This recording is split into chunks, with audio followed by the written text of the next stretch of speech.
Today's video covers one of the most talked about groups in modern history, the Taliban. Who are they? Where did they come from? And how have they played such a huge role in Afghanistan's history? This video will break down their origins, beliefs, and the role they've played in major conflicts. So, let's dive in. To understand the Taliban, we first need to look at where they came from. The Taliban is an Islamic group that formed in Afghanistan in the early 1990s. But what does Taliban actually mean? It's a word from the Pashto language, and it translates to students. These students were mostly young men who were taught in religious schools called madrasas, which were often located in neighboring Pakistan. Afghanistan was in chaos during the early 90s.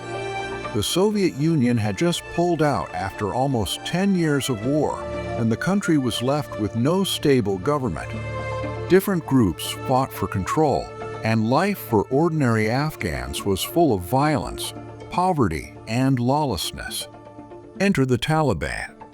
They promised to bring peace and order, and many people, desperate for stability, supported them. But this peace came at a cost. The Taliban's rise to power. Afghanistan was torn apart by civil war, and the Taliban's promises of peace and order resonated deeply with the population.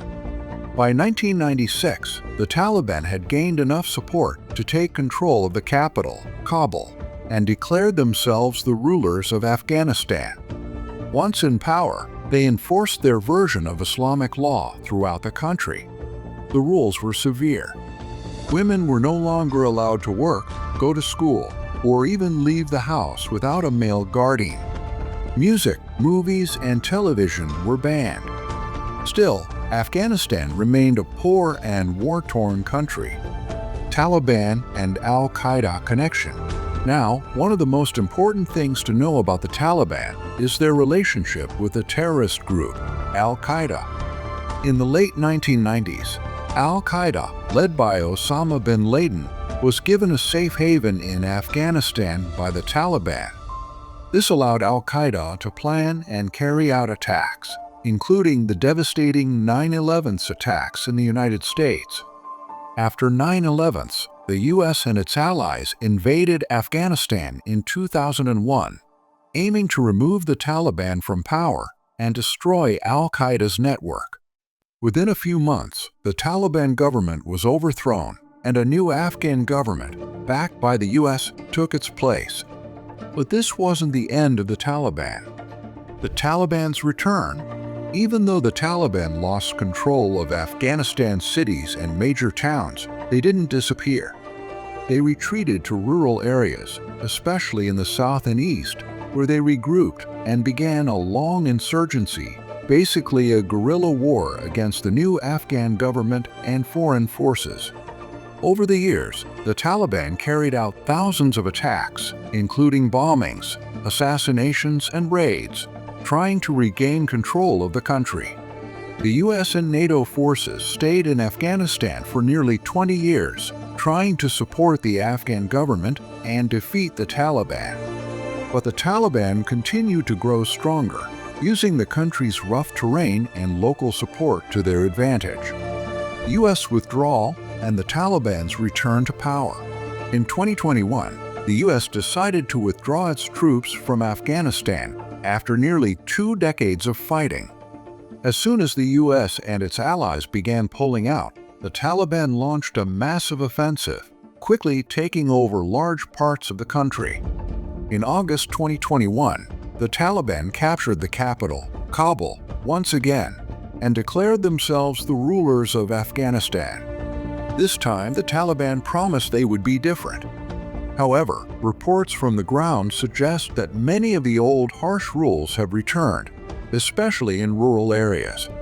Women's rights have been severely restricted once again, and many Afghans live in fear under their rule.